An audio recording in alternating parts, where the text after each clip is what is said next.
parchment paper para hindi masunog ka ako. Siguro manipis na ang aking palayok kaya nagganyan siya.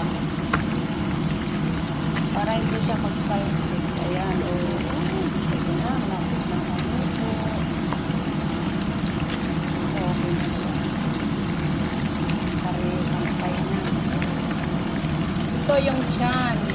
Yung ulo at saka buntot, niluto ko naman sa gata at na may talong. Tatlong ulo din yan, tsaka maliit na buntot.